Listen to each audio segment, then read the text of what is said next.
semuanya, perkenalkan nama saya Celia Buhemi Putri. Ini dua rekan saya.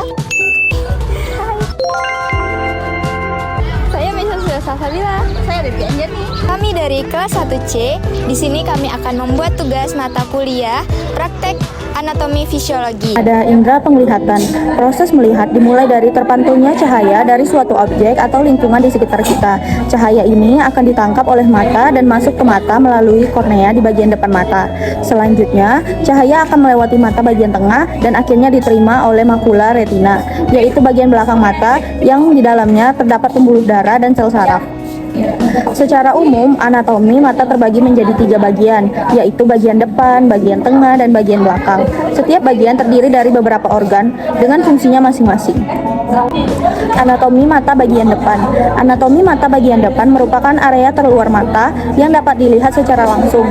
Mata bagian depan terdiri dari beberapa bagian, yaitu yang pertama ada kornea. Kornea adalah jaringan berbentuk kubah transparan yang membentuk bagian mata terdepan atau paling luar.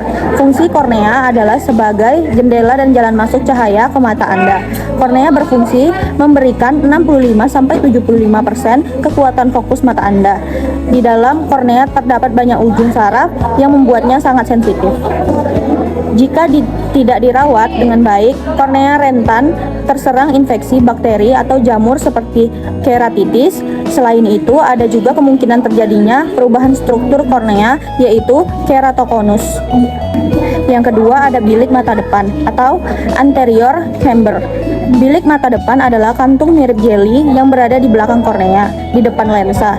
Kantung yang juga dikenal dengan istilah anterior chamber ini berisi cairan aqueous humor yang membantu membawa nutrisi ke jaringan mata. Cairan aqueous humor juga sekaligus berfungsi sebagai penyeimbangan tekanan di dalam mata. Kesehatan mata juga dipengaruhi oleh proses produksi dan aliran cairan di bilik mata depan. Yang ketiga ada sklera. Sklera adalah bagian mata yang membentuk selaput putih keras dengan jaringan fibrosa yang menutupi seluruh bola mata Anda kecuali bagian kornea. Di dalamnya terdapat otot yang menempel guna menggerakkan mata yang menempel pada sklera. Yang keempat ada iris dan pupil. Iris dan pupil adalah bagian dari anatomi mata yang saling berhubungan satu sama lain. Iris adalah membran berbentuk cincin yang mengelilingi sebuah bulatan kecil berwarna lebih gelap di tengahnya. Nah, bulatan kecil di tengah itulah yang disebut dengan pupil. Pupil merupakan otot pada bagian mata yang bisa tertutup dan terbuka atau mengecil dan membesar. Sementara itu, iris berfungsi mengatur sejumlah cahaya yang masuk ke mata dan menyesuaikan dengan bukaan pupil. Ketika terpapar cahaya terang, iris akan menutup atau menyempit dan membuat pupil terbuka lebih kecil untuk membatasi jumlah cahaya yang masuk ke mata Anda. Yang kelima ada lensa. Lensa adalah bagian mata yang berupa jaringan transparan dan lentur yang terletak tepat di belakang iris dan pupil. Setelah kornea, fungsi lensa adalah membantu memusatkan cahaya dan gambar pada retina Anda. Lensa ini memberikan 25-35% kekuatan fokus mata Anda.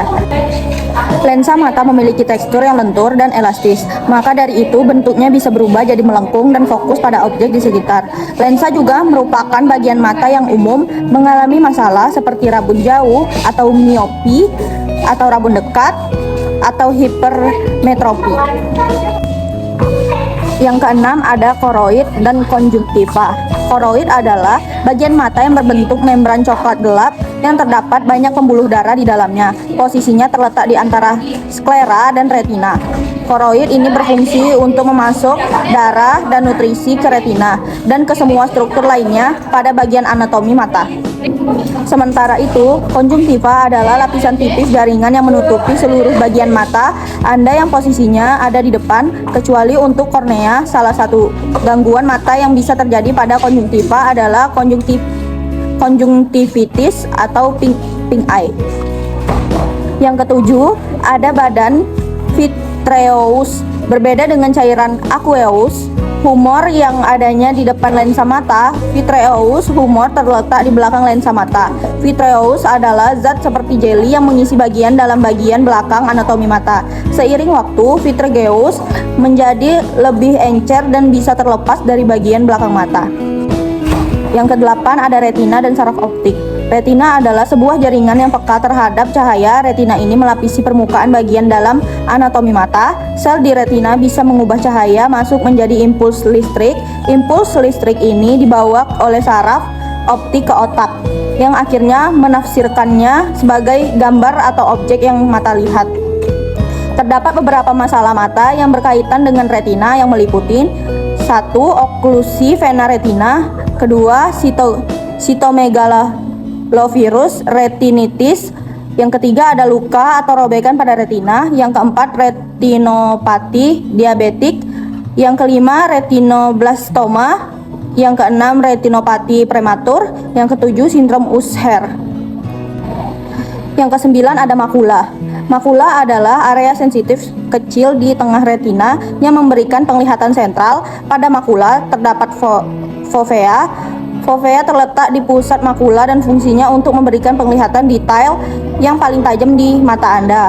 Makula merupakan bagian anatomi mata dengan sel-sel fotoreseptor atau penerima cahaya tingkat tinggi yang dapat mendeteksi cahaya dan mengirimkannya ke otak. Kerusakan pada makula umumnya dapat berpengaruh ke penglihatan sentral. Salah satu gangguan yang umum ditemukan pada makula yaitu degenerasi makula. Yang ke-10 ada kelopak mata. Meski terletak di bagian terluar, kelopak mata atau palpebra adalah bagian anatomi mata dengan fungsi yang tak kalah penting dengan bagian lainnya. Kelopak mata membantu menjaga kesehatan mata dengan melindungi kornea Anda dari paparan benda-benda asing seperti infeksi, cedera, serta penyakit. Selain itu, kelopak mata juga membantu agar air mata tersebar dengan merata pada permukaan mata. Kelopak mata rentan terkena peradangan, infeksi, serta masalah lainnya seperti blefaritis, meibomyelitis, kalazion, bintitan atau sty. Cara kerja mata atau proses melihat. Masing-masing bagian anatomi mata di atas bekerja sama agar Anda dapat melihat dengan jelas. Berikut urutan cara kerjanya. Pertama-tama, cahaya akan masuk melewati kornea. Setelah itu, kornea akan mengatur masuknya cahaya ke mata Anda. Cahaya selanjutnya akan melewati pupil. Sebelum itu, iris mata akan bertugas mengatur banyak sedikitnya cahaya yang masuk ke pupil. Cahaya kemudian akan melewati bagian lensa mata. Lensa akan bekerja sama dengan kornea untuk memfokuskan cahaya dengan benar tepat ke retina mata. Ketika cahaya mengenai retina, sel-sel reseptor akan mengubah cahaya tersebut menjadi sinyal untuk dikirim ke otak melalui saraf-saraf optik. Dengan begitu, otak akan mengubah sinyal menjadi gambar yang biasa Anda lihat. Proses pendengaran manusia melibatkan pendeteksian dan interpretasi gelombang suara oleh telinga. Dimulai dengan telinga luar menangkap gelombang suara dan mengarahkannya ke seluruh telinga. Lalu gelombang tersebut kemudian menggetarkan gendang telinga sehingga menyebabkan tulang-tulang kecil di telinga tengah ikut bergerak. Gerakan ini mengirimkan getaran suara ke koklea berisi cairan di telinga bagian dalam.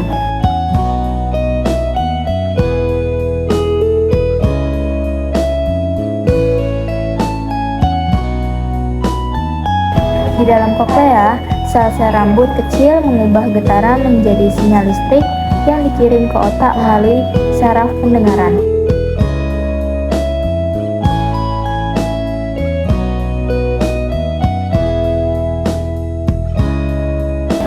Otak kemudian memproses sinyal-sinyal ini yang memungkinkan kita merasakan dan memahami suara yang kita dengar. Anatomi dan fisiologi sistem panca indera. Indera penciuman. Hidung memiliki struktur kompleks yang berfungsi untuk menyaring udara, menghangatkan suhu, hingga mendeteksi aroma melalui rongga hidung. Struktur rongga hidung yang pertama ada vestibulum. Vestibulum merupakan bagian terdepan dari rongga hidung. Yang kedua ada respiratori. Area ini merupakan bagian terbesar dari rongga hidung. Respiratori ini memiliki jaringan khusus yang berfungsi untuk membantu proses pernapasan. Yang ketiga daerah penciuman. Daerah penciuman ini merupakan puncak rongga hidung. Area piramidal paling atas rongga hidung berisi semua reseptor dan sel yang diperlukan untuk indera penciuman. Yang keempat ada septum hidung. Septum hidung merupakan dinding di tengah rongga pernapasan hidung. Area ini terdiri dari tulang rawan, septum, tulang Werner, dan pelat tegak lurus tulang etmoid. Yang kelima ada tulang. Setidaknya ada sebanyak 12 tulang yang berkontribusi pada struktur rongga hidung. Tulang-tulang tersebut yaitu tulang hidung, maksila, sphenoid, vomer, palatina, lacrimal, dan tulang ethmoid. 4 tulang yang disebutkan di awal saling berpasangan. Yang keenam ada turbinat. Turbinat di dalam rongga hidung ada 3 susun seperti rak tulang melengkung yang disebut konka atau kongka hidung. Nah, ruang antara kongka disebut meatus. Kongka superior menonjol dari tulang ethmoid dan agak terpisah dari 2 kongka lainnya. Yang ketujuh ada saraf. Terdapat sejumlah saraf yang terlibat dari fungsi rongga hidung. Saraf yang paling menonjol yaitu saraf penciuman, saraf nasopalatina, saraf trigeminal, dan saraf nasociliary. Yang ke-8 ada pembuluh darah. Rongga hidung memiliki pembuluh darah yang luas dan rumit. Kebanyakan pembuluh masuk rongga hidung bercabang dari arteri karotis, termasuk arteri ethmoid anterior, arteri ethmoid posterior, arteri sphenopalatina, arteri palatina yang lebih besar, arteri labial superior, dan arteri hidung lateral. Nah, arteri tersebut membentuk koneksi satu sama lain yang disebut anastomosis. Pembuluh darah di rongga hidung memiliki fungsi penting, yaitu menghangatkan dan melembabkan udara yang kamu hirup. Anatomi hidung luar. Hidung luar tersusun kerangka tulang dan tulang rawan yang dilapisi kulit. Strukturnya meliputi pangkal hidung, batang hidung, puncak hidung, cuping hidung, kulomela, dan lubang hidung. Anatomi hidung dalam rongga hidung ini struktur utamanya meliputi septum hidung, vestibulum nasi, kongka turbinates, area olfaktori, sinus paranalasis. Fungsi hidung sebagai alat pernapasan. Terdapat 3 fungsi utama rongga hidung, yaitu penciuman, pernapasan, dan kekebalan tubuh. D. Ada indera pengecap. Indera pengecap manusia merupakan sistem sensori kompleks yang memungkinkan identifikasi berbagai rasa dari makanan dan minuman. Lidah menjadi pusat utama dari sistem ini dengan permukaan yang dirancang khusus untuk mendeteksi rangsangan kimia. Permukaan lidah manusia tertutup oleh tonjolan kecil yang dikenal dengan sebutan papila. Di dalam papila tersebut terdapat kuncup pengecap atau teste buds yang berjumlah sekitar 2.000 hingga 4.000 buah. Setiap kuncup pengecap memiliki sel reseptor yang bertugas menangkap molekul rasa dan mengubahnya menjadi sinyal saraf untuk dikirimkan ke otak. Yang pertama ada struktur umum lidah. Lidah manusia terdiri dari otot-otot yang terletak pada tulang hyoid, tulang rahang bawah, dan processus styloideus di tulang pelipis. Lidah ini dilapisi oleh jaringan mukosa berwarna merah muda yang memberi tekstur lembut pada permukaannya. Bagian dalam lidah didukung oleh 2 jenis otot, yaitu otot ekstrinsik dan intrinsik. Otot ekstrinsik menghubungkan lidah dengan tulang di sekitarnya dan memungkinkan lidah bergerak lebih bebas. Sementara otot intrinsik memungkinkan lidah mengubah bentuk dan ukuran sesuai kebutuhan.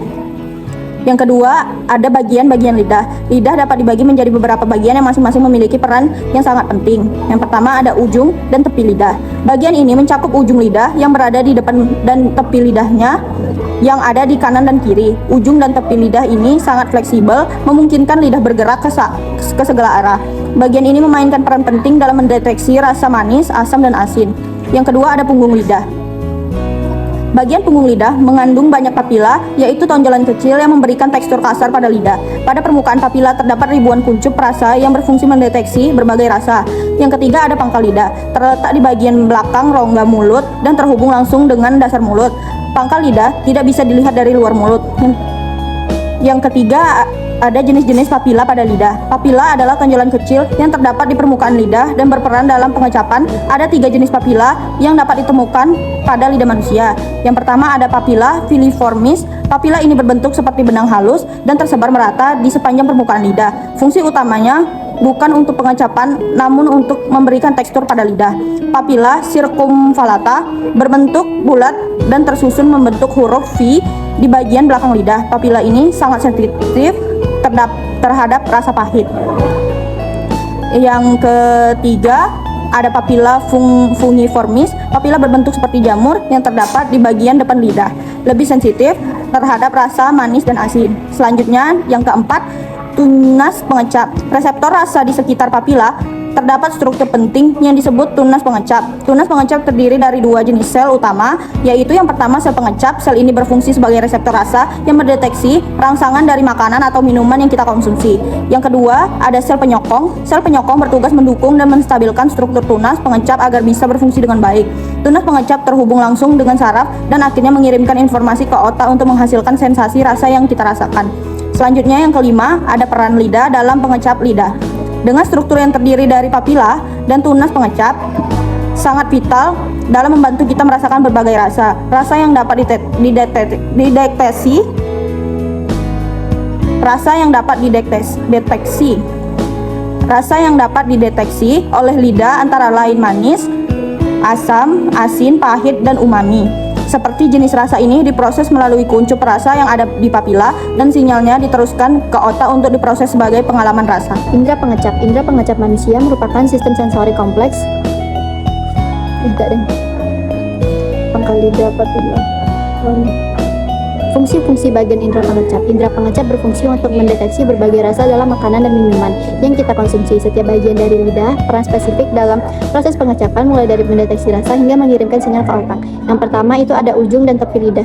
Nah, bagian ujung dan tepi lidah ini memiliki peran penting dalam mendeteksi rasa manis, asam, dan asin.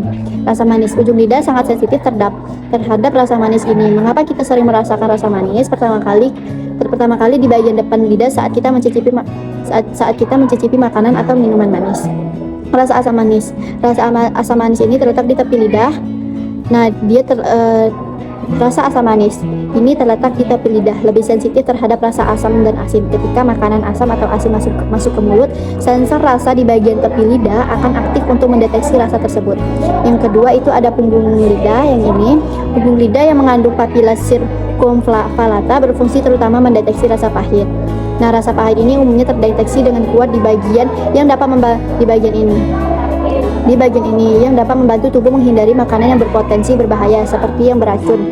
Selain itu, papila ini juga memiliki peran penting dalam mendeteksi rasa umami, yaitu rasa gurih yang umumnya terkandung dalam makanan kaya protein atau makanan yang mengandung glutamat. Yang ketiga itu ada pangkal lidah. Pangkal lidah berada di bagian belakang rongga mulut dan tidak bisa dilihat langsung dari luar. Meskipun tidak bisa bergerak sel fleksibel ujung dan tepi lidah, pangkal lidah tetap memainkan peran penting dalam pengecapan. Terdapat rasa pahit. Nah, meskipun papila circumvallata lebih dominan dalam mendeteksi rasa pahit, pangkal lidah ini berfungsi untuk memperkuat deteksi rasa pahit. Keseimbangan rasa. Selain itu, pangkal lidah juga membantu menyeimbangkan respons pengecapan secara keseluruhan, berkolaborasi dengan bagian lidah lainnya untuk memberikan sensasi rasa yang lebih lengkap. Yang keempat itu ada papila pada permukaan lidah. Nah, papila ini adalah tonjolan kecil yang ada di seluruh permukaan lidah yang berperan dalam memperbesar permukaan pengecapan. Setiap papila mengandung kuncup perasa atau taste buds yang terdiri dari sel pengecapan dan sel penyokong. Papila filiformis. Nah, papila filiformis ini tidak mengandung kuncup perasa. Papila filiformis memiliki fungsi untuk memberikan tekstur pada lidah yang penting dalam membantu menggerakkan makanan dan memperbaiki sensasi tekstur makanan saat dikunyah. Ada papila fungiformis dan circumvallata. Ini kedua jenis papila yang mengandung kuncup perasa yang sangat sensitif terhadap berbagai rasa. Papila fungiformis ini lebih dominan dalam mendeteksi rasa manis dan asin, sedangkan papila circumvallata lebih fokus pada rasa pahit dan umami. Tunas pengecap. Yang kelima ada tunas pengecap. Tunas pengecap ini merupakan bagian yang sangat penting dalam proses pengecapan karena merupakan reseptor rasa yang terhubung dengan saraf dan mengirimkan sinyal rasa ke otak. Sel pengecap bertugas mendeteksi berbagai jenis rasa, baik itu manis, asam, asin, pahit, maupun umami. Ketika makanan yang kita konsumsi bersentuhan dengan tunas pengecap, sel pengecap akan menerima rangsangan dan mengirimkan sinyal ke otak. Ada sel penyokong. Selain mendukung struktur tunas pengecap, sel penyokong juga membantu menjaga kelangsungan hidup dan fungsi sel pengecap. Yang penting agar proses pengecapan bisa berlangsung dengan optimal. Nah, setiap bagian dari lidah dan tunas pengecap ini memiliki fungsi spesifik yang sangat penting dalam proses pengecapan. Bagian ujung dan tepi lidah sensitif terhadap rasa manis, asam, dan asin, sementara punggung lidah tadi lebih dominan dalam mendeteksi rasa pahit dan umami. Papila sebagai struktur yang memperbesar permukaan pengecapan berfungsi mengoptimalkan proses ini. Dengan kerjasama semua bagian ini, lidah mampu mendeteksi rasa dengan sangat detail dan mengirimkan sinyal ke otak untuk menghasilkan pengalaman rasa yang kita nikmati. Terima kasih.